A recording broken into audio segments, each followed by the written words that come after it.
Hello students, last video में हमने जो सुपर क्लास स्पीशीज है उसका जो पहली क्लास थी क्लास कॉन्ड्रिक्थिज, इसके बारे में हमने डिस्कस किया था। और आज की इस वीडियो में हम जो क्लास ऑस्ट्रिकथिज है इसके बारे में हम डिस्कस करने वाले हैं। ठीक है, स्टार्ट करते हैं आज की वीडियो को।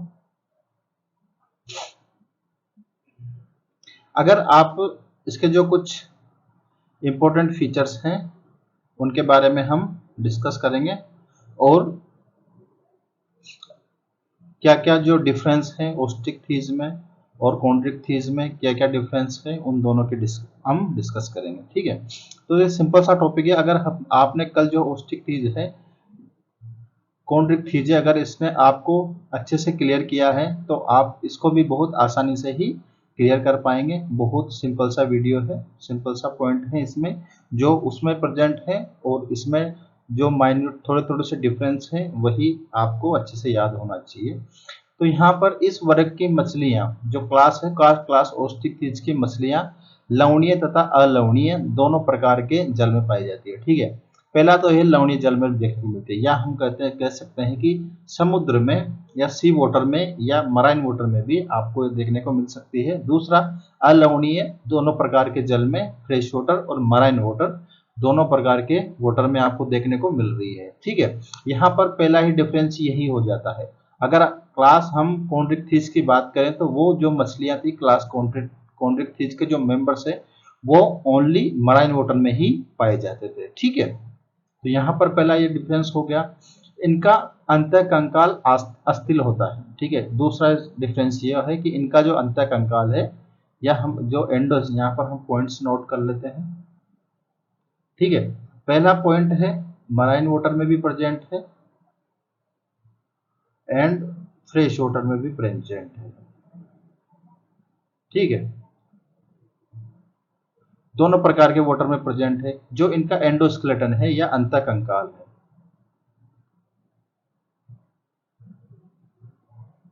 वो कैसा है, बोनी है। ठीक है, और अगर आपको याद है कि जो क्लास कॉन्ड्रिक्थिज है उनका किसका बना था, बताओ। उनका कंकाल उपास्थल था या हम कहें कार्टिजिनस था। ठीक है, ठीक है, कार्टिजिनस था उनका जो एंडोस्केलेटन है वो किसका था, कार्टिजिनलस का था। ठीक है, कार्टिजिनलस उनका एंडोस्केलेटन था। ठीक है, इनका शरीर धारारेखित होता है। धारारेखित ये स्टेटमेंट दोनों में सेम है। उनका भी जो बॉडी कैसा था, धारा लाइन था, या हम ऐसा कह सकते हैं कि बॉडी पे क्या प्रेजेंट थे, स्ट्रीम धाराएं प्रेजेंट होती है या जिसे कहते हैं स्ट्रीम लाइन प्रेजेंट होती है। ठीक है, मुख्य अधिकांशतः अग्र सिरे के अंत में होता है। इनका माउथ कहाँ पे प्रेजेंट होता है, अग्र सिरे के अंत में होता है। जो इंटीरियर एंड होता है उस पर यहाँ पर आपको माउथ देखने को मिलता है। आप यहाँ पर देख सकते हैं इसका माउथ कहाँ पर है, इंटीरियर एंड पे यहाँ पर प्रेजेंट है। जबकि जो क्लास कॉन्ड्रिक्थिज है उनका माउथ यहाँ पर था, यानी कि हम कह सकते हैं वेंट्रल साइड पे कॉन्ड्रिक्थिज का माउथ पाया जाता था, लेकिन इसका इंटीरियर एंड पर यहाँ पर इसका माउथ देखने को मिलता है। तो ये दूसरा डिफरेंस ये हो गया। क्लास कॉन्ड्रिक्थिज जो कॉन्ड्रिक्थिज है उसका कहाँ पे मिलता था, यहाँ पे। ठीक है, और ऑस्ट्रिकथिज का इसमें यहाँ पर मिलता है आपको।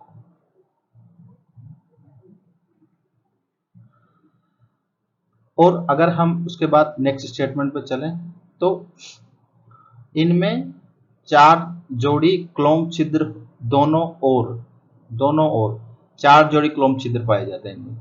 और अगर हम उसकी बात करें ऑस्ट्रिकथिज की, कॉन्ड्रिक्थिज की, तो आपको उसमें 5 से 7 जोड़ी या 5 से 7 जोड़ी जो क्लोम छिद्र हैं वो देखने को मिलते थे। ठीक है, तो इसमें अगर हम अभी सिर्फ ओनली इसकी बात कर लेते हैं, नेक्स्ट वीडियो में हम दोनों का जो कंपैरिजन है एक कंपैरिजन वीडियो आपके लिए प्रोवाइड कर देंगे ताकि आप दोनों के बीच में आसानी से डिफरेंस कर सकें और जो कॉन्ड्रिक्थिज है और ऑस्ट्रिकथिज है इनके बारे में अच्छे से आपको कंफर्म हो जाए। ठीक है, तो अभी हम सिर्फ इसकी ही डिस्कशन कर लेते हैं।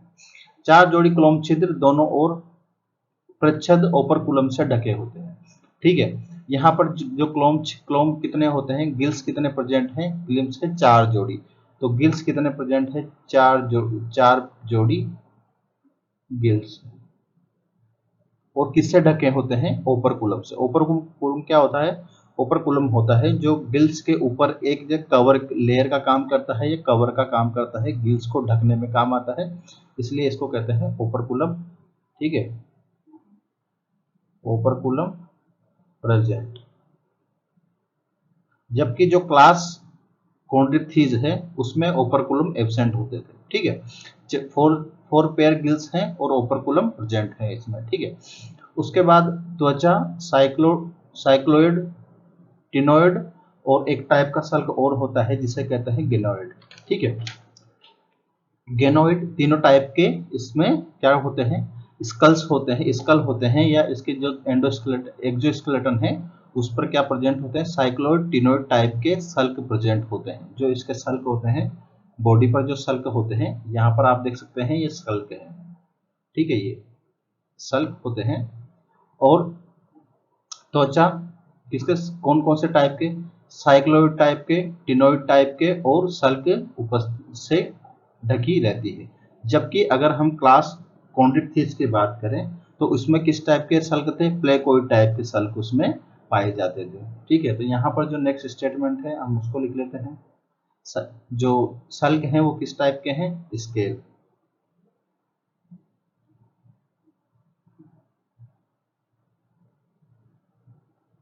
स्केल्स किस टाइप के हैं, साइक्लोइड टाइप के। पहला है साइक्लोइड, ठीक है, और दूसरा है टिनोइड, सॉरी,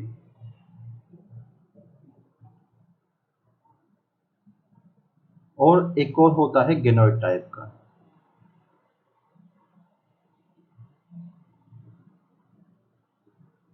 ये तीनों प्रकार के सल्क जो देखने को मिलते हैं, ये किसमें मिलते हैं, क्लास ओस्टिक्थिस में आपको देखने को मिलते हैं। ठीक है, जबकि अगर हम बात करें जो क्लास थी हमारी, क्लास कॉन्ड्रिक्थिस है, उसमें जो क्लास कॉन्ड्रिक्थिस है अगर उसकी बात करें तो उसमें किस टाइप के सल्क थे, प्लेकोइड टाइप के सल्क थे। ठीक है, जो क्लास कॉन्ड्रिक्थिस थी उसमें प्लेकोइड टाइप के सल्क थे, जबकि क्लास ओस्टिक्थिस में साइक्लोइड, टिनोइड और गेनोइड टाइप के सल्क इसमें प्रेजेंट होते हैं। अगर हम इनकी बेसिक से सिंपल से स्ट्रक्चर देखें तीनों टाइप के सल्क की, तो यहाँ पर हम सल्क की स्ट्रक्चर बना सकते हैं। प्लेकोइड टाइप सल्क आपको इस प्रकार के होते हैं कि इस प्रकार का सल्क होता है प्लेकोइड टाइप का, ये होता है प्लेकोइड टाइप का। अगर हम साइक्लोइड की बात करें, साइक्लोइड का सल्क होता है, उसमें इस प्रकार की स्ट्रक्चर होती है। ठीक है, ये होता है किस टाइप का सल्क, इस टाइप का होता है साइक्लोइड टाइप का। ठीक है, अगर हम टिनोइड टाइप की बात करें, टिनोइड में किस प्रकार का होता है, टिनोइड होता है, यहाँ से आप इस सेंटर में कुछ इस तरह की स्ट्रक्चर पाई जाती है, और इस प्रकार का होता है टिनोइड्स।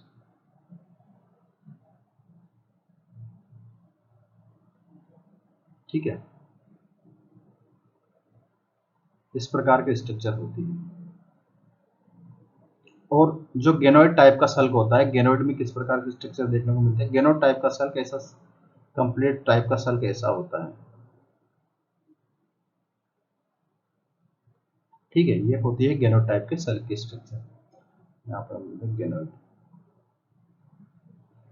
तो ये 3-4 टाइप के सल्क होते हैं। सल्क का इंपॉर्टेंस इसमें बहुत है, क्योंकि जो सल्क है या हम इसे कहें स्केल्स हैं, इसके आधार पर हम जो फिश है उसकी एज का पता लगा सकते हैं कि उसकी एज कितनी है। ठीक है, और दूसरा इंपॉर्टेंस है क्लासिफिकेशन करने में, जो फिश हैं उनका क्लासिफिकेशन करने में इसका इंपॉर्टेंस है, और दूसरा है फिश की एज पता करने में जो स्केल्स है इसका बहुत इंपॉर्टेंट रोल होता है। ठीक है, इसलिए स्केल्स बहुत इंपॉर्टेंट है। उसके बाद जो सल्ग है तीनों टाइप, साइक्लोइड टाइप का, टिनोइड टाइप का और गेनोइड टाइप का, तीनों प्रकार के सल्ग थे। ठीक है। और अगर हम क्लास कॉन्ड्रिक्थिज की बात करें तो उसमें किस टाइप के सल्ग थे? प्लेकोइड टाइप के सल्ग थे। ठीक है, ये स्टेटमेंट समझ में आया। उसके बाद नेक्स्ट जो पॉइंट है, इनमें वायुकोश उपस्थित होता है जो उत्प्लावन में सहायता करता है। ठीक है, उत्प्लावन में सहायक है, सिंपल सा स्टेटमेंट है। इनमें क्या प्रेजेंट होता है? वायुकोश प्रेजेंट होता है। तो यहाँ पर जो एयर ब्लेडर इसमें प्रेजेंट होता है।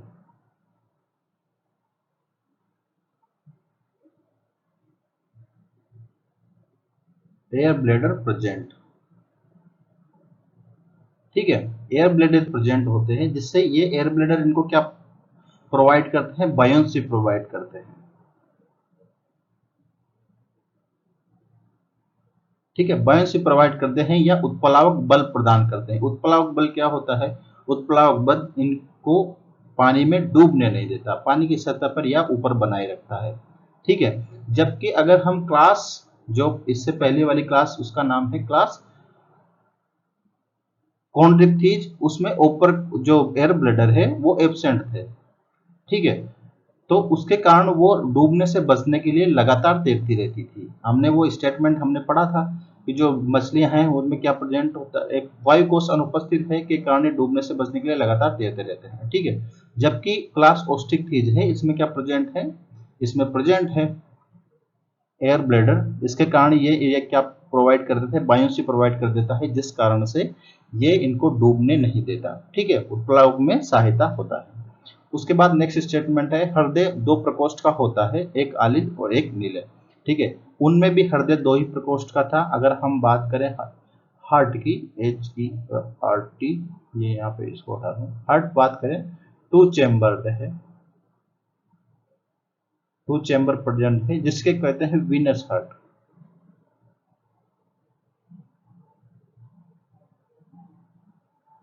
ठीक है, दो चेम्बर हार्ट है, उनमें भी दो चेम्बर है। फिर यहाँ हम ऐसा कह सकते हैं सुपर क्लास फिसीज है, उसमें हार्ट कितने चेम्बर होता है? हार्ट दो चेम्बर का होता है। ठीक है, जो सुपर क्लास फिसीज है, दोनों क्लासेस है, क्लास कॉन्ड्रिक्थिज, क्लास ओस्टिकथिज, दोनों में किस प्रकार का है? वीनस हार्ट है या दो चेम्बर हार्ट उनमें होता है। ठीक है, ये सभी असमतापी है। ये भी क्या है? ये भी असमतापी है। ठीक है, या हम ऐसा कहें कि पोइकिलोथर्मस है।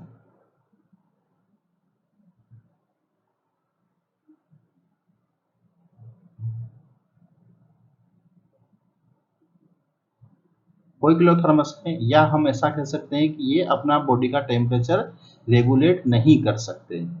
ठीक है, जो रेगुलेट करते हैं उन्हें कहते हैं होम्योथर्मिस। ठीक है, और जो रेगुलेट नहीं कर सकते हैं उन्हें कहते हैं पोइकिलोथर्मस। यहाँ पर हम यहाँ पर लिख लिख लेते हैं, चलो छोड़ो। या हम ऐसा कह सकते हैं ये कोई एनिमल है। ठीक है, ये एनिमल है, अगर बाहर का टेम्परेचर है 25 डिग्री सेंटीग्रेड। ठीक है, तो इसका जो बॉडी टेम्परेचर होगा वो भी कितना होगा? 25 डिग्री सेंटीग्रेड। ठीक है, ये होता है, या हम ऐसा कहें कि ये अपना बॉडी टेम्परेचर रेगुलेट नहीं कर सकते। होम्योथर्मिक में क्या होता है? जो होम्योथर्मिक एनिमल्स होते हैं वो होते हैं एविस और मैमल्स, दोनों जो क्लासेस हैं उनके एनिमल्स कैसे हैं? होम्योथर्मिक है, या हम कहें समतापी है, वो अपना बॉडी टेम्परेचर रेगुलेट कर सकते हैं। लेकिन ये क्या होते हैं? ये पोइकिलोथर्मिक हैं, ये अपना बॉडी टेम्परेचर रेगुलेट नहीं कर सकते। ठीक है, उसके बाद नेक्स्ट स्टेटमेंट है, नर तथा मादा अलग अलग होते हैं। मेल और फीमेल कैसे होते हैं? अलग अलग होते हैं।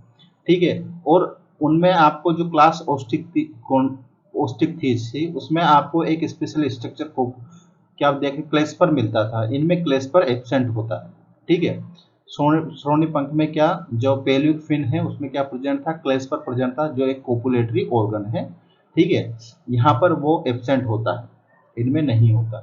ये अधिकांश अंडज होते हैं। ठीक है, मोस्टली कैसे होते हैं? ये मोस्टली होते हैं ओविपेरस, या हम कहते हैं, कह सकते हैं कि जो मोस्टली क्या देते हैं? अंडे देते हैं। तो मोस्टली कैसे होते हैं? मोस्टली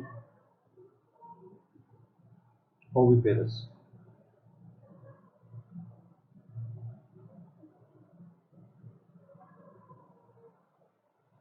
ठीक है, मोस्टली ओविपेरस होते हैं।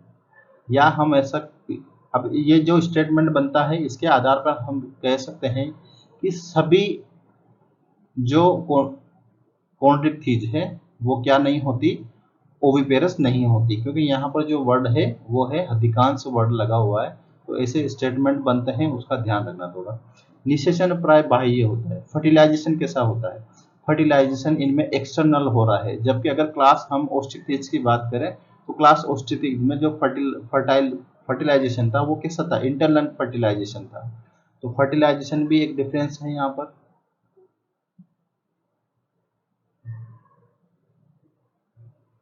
फर्टिलाइजेशन एक्सटर्नल,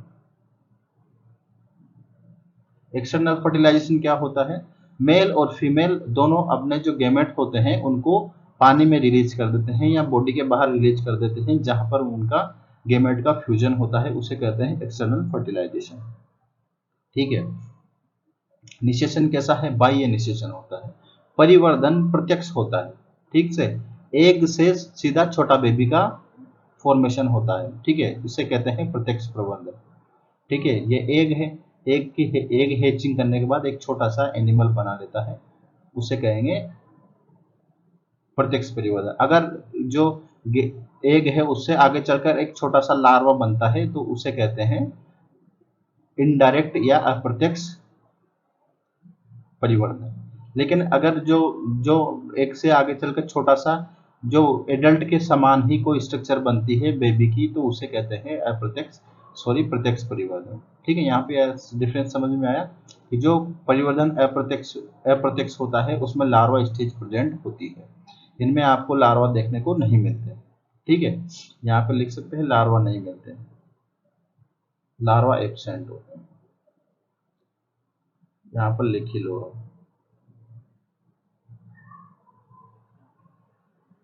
इनडायरेक्ट डेवलपमेंट,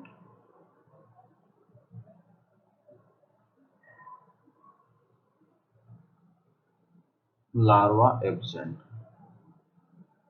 ठीक है, उसके बाद इसके कुछ जो एग्जाम्पल है उनकी बात कर लेते हैं। यहाँ पर आपको एग्जाम्पल है, काफी इंपॉर्टेंट एग्जाम्पल है जो एग्जाम्स में आते रहते हैं। ठीक है, पहला है समुद्री एक्सोसिटस, समुद्री एक्सोसिटस जिसे कहते हैं उड़न मछली।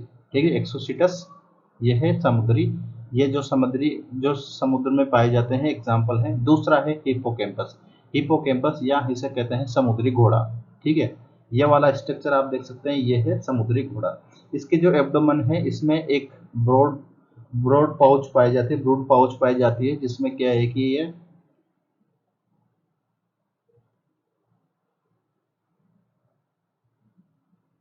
जो बच्चे हैं या एग्स हैं उनको यहाँ पर स्टोर करके रखता है, इसलिए इसको मेल प्रेग्नेंट मेल भी कहते हैं। ठीक है, यहाँ पर जो एग्स हैं उनको स्टोर करके रखता है ये इसकी ब्रॉड पाउच होती है, यह है हिप्पोकैम्पस, और ये इसी तरह से मूव करता है।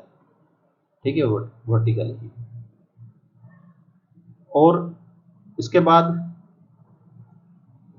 ये है समुद्री दोनों एग्जाम्पल्स, एक एक्सोसिटस और हिप्पोकैम्पस समुद्री घोड़ा। उसके बाद अलवणीय जल की बात की गई है, अलवणीय। ठीक है, यहाँ पर अलवणीय ये यहीं तक ये स्टेट ये अवलनीय है। उसके बाद ये दूसरा है लेबियो, लेबियो या इसे कहते हैं रोहू। ठीक है, यहाँ पर ये स्टेटमेंट खत्म हो गया है। यहाँ पर सॉरी, यहाँ पर जो ये वर्ड है अलवणीय, बस इतना सा ही है जो अलवणीय जल में पाए जाते हैं उन एनिमल्स के बारे में। पहला है लेबियो, लेबियो इसका नाम, इसे रोहू भी कहते हैं। ठीक है, रोहू या इसे कहते हैं इंडियन कोर, ये होती है लेबियो, इसे कहते हैं रोहू या इंडियन कोर।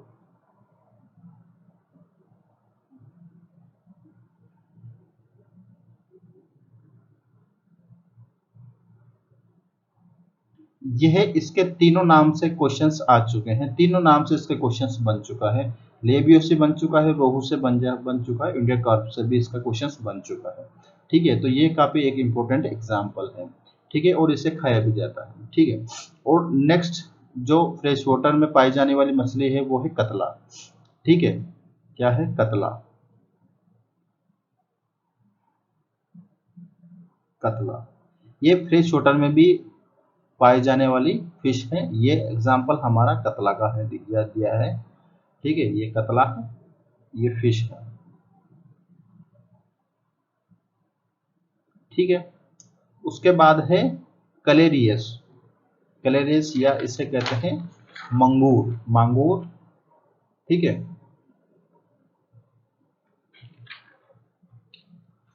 या इसे ही कहते हैं केटफिश। केटफिश जो मांगूर है इसे ही कहते हैं कलेरियस या केटफिश। ठीक है, उसके बाद है जो एक्वेरियम में जो मछलियां पाली जाती है, जो एक्वेरियम में रखते हैं, वो कौन कौन सी है। वो मछली है एक बेटा, बेटा जिसे कहते हैं फाइटिंग फिश, बेटा।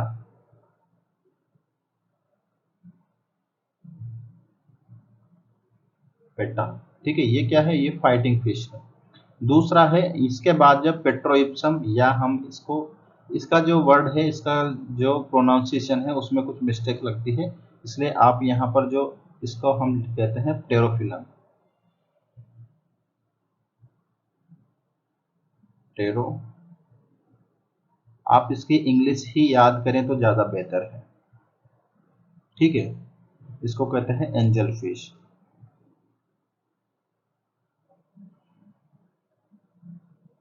टेरोफिलम, इसका प्रोनाउंसिएशन ये होता है टेरोफिलम, लेकिन यहाँ पर टेरोइप्सम जाने क्या क्या कर रखा है जो मुझे भी समझ में नहीं आता।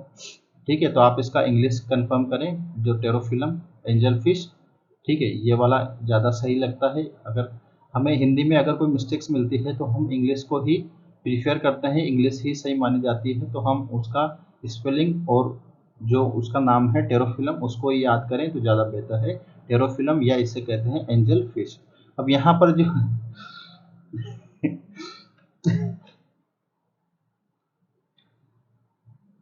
या एंगज फिश, ठीक है, या इसे क्या कहेंगे, एंगज फिश। यहाँ पर हम इसको कहते हैं एंजल फिश। तो ये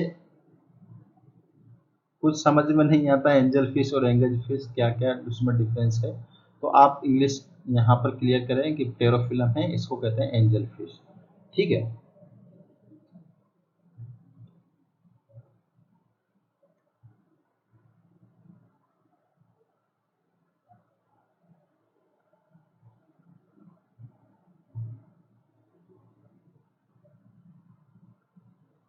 ठीक है। यहाँ पर इसमें पूरा ही मिस्टेक लग रहा है क्योंकि यहाँ पर एंगज है और यहाँ पर मछली है, तो हम इसको सीधा सिंपल सा जो टेरोफिलम है एंजल फिश ये हम याद रहें तो ज़्यादा सही है। ठीक है, इसके बाद हम इसके कुछ जो इम्पोर्टेंट पॉइंट्स हैं उनको हाईलाइट कर लेते हैं। वैसे इसका तो नेक्स्ट वीडियो हम एक डिफरेंशिएट वीडियो आपके लिए प्रोवाइड कर देंगे जिसमें दोनों कॉन्ट्रिक्टीज और ओस्ट्रिच के बारे में हम डिफरेंस करके आपको अच्छे से समझा देंगे। ठीक है, तो इसके जो इम्पोर्टेंट स्टेटमेंट हैं उनके बारे में डिस्कस कर लेते हैं। सबसे पहला स्टेटमेंट है कि यहाँ पर ये वाला वर्ड अब याद को होना ही चाहिए, दोनों प्रकार के जल में पाई जाती है। ठीक है, जबकि अगर हम कॉन्ड्रिक्थिस की बात करें तो ओनली मराइन वाटर में ही पाई जाती थी। ठीक है, इसके बाद का नेक्स्ट स्टेटमेंट बनता है इनका कंकाल। ये काफी इंपॉर्टेंट स्टेटमेंट है, जो किसका होता है, बोनी होता है। ठीक है, जो हार्ड टिश्यू होता है। ठीक है, इसलिए इनको ना बोनी फिश भी कहते हैं, बोनी फिश। ठीक है, कौन जो वर्ग क्लास ओस्ट्रिक्टिज है इसको ही बोनी फिश कहते हैं क्योंकि इनका जो एंडोस्केलेटन है वो किसका होता है, बोन्स का बना होता है। उसके बाद जो बॉडी है स्ट्रीमलाइन होती है, ये आपको आसानी से याद रह जाएगा। ठीक है, यहाँ पे माउथ की जो पोजीशन है इसका आप ये अच्छा स्टेटमेंट है। उसके बाद जो स्टेटमेंट है वो काफ़ी इंपॉर्टेंट स्टेटमेंट है। ठीक है, इनका जो 4 पेयर क्लोम छिद्र पाए जाते हैं या गिल्स पाए जाते हैं जो ओपरकुलम से ढके होते हैं, तो हम सिंपल सा कह सकते हैं कि ओपरकुलम क्या होता है, ओपरकुलम प्रेजेंट होता है। साइक्लोइड का स्टेटमेंट भी अच्छा स्टेटमेंट है। ठीक है, साइक्लोइड पाए जाते हैं और जो कौन कौन से टाइप के होते हैं, साइक्लोइड टाइप के और टिनोइड टाइप के। जबकि अगर हम क्लास कॉन्ड्रिक्टिज की बात करें तो उसमें किस टाइप का साइक है, उसमें आपको गेनोइड टाइप प्लेकोइड टाइप के साइकिल स्केल्स उसमें प्रेजेंट थे। ठीक है, यहाँ पे आगे हम और डिस्कस करते हैं। एयर ब्लैडर इनमें प्रेजेंट थे, उनमें एब्सेंट थे, तो ये भी एक इम्पोर्टेंट स्टेटमेंट है और ये तो क्वेश्चंस इसके बनते भी। ठीक है, इसके बाद का जो नेक्स्ट स्टेटमेंट है, हार्ट कितने चैम्बर होता है, 2 चैम्बर हार्ट होता है, ये समतापी है, ये हम उनमें भी हाईलाइट कर चुके हैं और इसमें भी हाईलाइट हमें करने की जरूरत नहीं है क्योंकि दोनों में सेम कैरेक्टर है। ठीक है, वो भी पोइकिलोथर्मस है, ये भी पोइकिलोथर्मस में, उसमें भी मेल और फीमेल अलग अलग होते हैं, इनमें भी मेल और फीमेल अलग अलग होते हैं। तो अगर वहां पर आपने यह हाईलाइट कर रखा है तो यहाँ पर रहने दें। ठीक है, उसके बाद जो नेक्स्ट स्टेटमेंट है वो है कि ये अधिकांश कैसे हैं, अंडज है या अंडे देते हैं, तो ये एक अच्छा स्टेटमेंट है इसका। और उनमें, ठीक है, और उसके बाद जो नेक्स्ट स्टेटमेंट है इसमें भी डिफरेंस पाया गया है। यहाँ पर निषेचन कैसा होता है, बाह्य होता है, उनमें कैसा होता है, जो क्लास कॉन्ड्रिक्टीज है उसमें जो फर्टिलाइजेशन है वो इंटरनल फर्टिलाइजेशन था। ठीक है, परिवर्धन प्रत्यक्ष होता है, ये एक अच्छा एक स्टेटमेंट है, इनडायरेक्ट होता है। ठीक है, उसके बाद एग्जाम्पल्स सारे इंपॉर्टेंट हैं। एग्जाम्पल्स में अगर हम बात करें तो ये सारे एग्जाम्पल्स का क्वेश्चंस बन चुके हैं, ये हैं मराइन में पाए जाने वाले। ठीक है, उसके बाद अलवणीय या हम फ्रेश वाटर की बात करें तो ये फ्रेश वाटर में पाए जाते हैं। और इसके बाद जो स्टेटमेंट है वो है एक्वेरियम में पाए जाने वाले। ये तीनों प्रकार के, जो लास्ट वाली एंजल फिश, इसको कहते हैं टेरोलियम, टेरोफिलम एंजल फिश। ठीक है, यहाँ पर आप इसको ये प्रिफेयर करें तो ज़्यादा बेटर है इंग्लिश में। तो यहाँ पर हमने, और यहाँ पर आप देख सकते हैं निषेचन आंतरिक था और अधिकांश कैसे थे, जरायुज थे या विविपेरस थे। तो ये कुछ इन दोनों क्लासेज में जो डिफरेंस था हमने उनको क्लियर करा। और इसके बाद हम जो क्लास कॉन्ड्रिक्टीज और क्लास ओस्टिक्टीज है दोनों में एक डिफ्रेंशिएट वीडियो आपके लिए प्रोवाइड कर देंगे ताकि आपको सारी चीज़ें क्लियर हो जाए। और ये जो क्लास कॉन्ड्रिक्टीज और क्लास ओस्टिक्टीज है, फिशीज जो सुपर क्लास जो फिशीज है वो आपकी आसानी से क्लियर हो जाए। तो यहाँ पर हमने जो पॉइंट तैयार किए हैं उनके एक बार रिवाइज कर लेते हैं। ठीक है, फ्रेश मराइन और फ्रेश वाटर दोनों प्रकार के वाटर में पाई जाती है। ठीक है, बॉडी होता है इनका, जो एंडोस्केलेटन होता है वो किसका बना होता है, बोन्स का बना होता है, इस कारण इनको क्या कहते हैं, बोनी फिश भी कहते हैं। 4 पेयर गिल्स प्रेजेंट है। ठीक है, जो किससे ढके रहते हैं, ओपरकुलम, या हम कह सकते हैं ओपरकुलम प्रेजेंट होता है। स्केल्स कौन कौन से टाइप के, साइक्लोइड है, टिनोइड है और गेनोइड है, तीनों टाइप के साइकिल्स जो स्केल्स हैं वो आपको देखने को मिलते हैं। एयर ब्लेडर प्रेजेंट है, जो क्या प्रोवाइड करते हैं, बायोन्सी प्रोवाइड करते हैं। हार्ट कितने, 2 चैम्बर हार्ट प्रेजेंट होता है। ठीक है, वेनस हार्ट जिसे कहते हैं वेनस हार्ट। यहाँ पर पोइकिलोथर्मस है, या हम ऐसा कहें कि टेम्परेचर के बाद मोस्टली कैसे होते हैं, ओविपेरस होते हैं मोस्टली, जो क्या देते हैं, एग देते हैं, एग प्रोड्यूस करते हैं।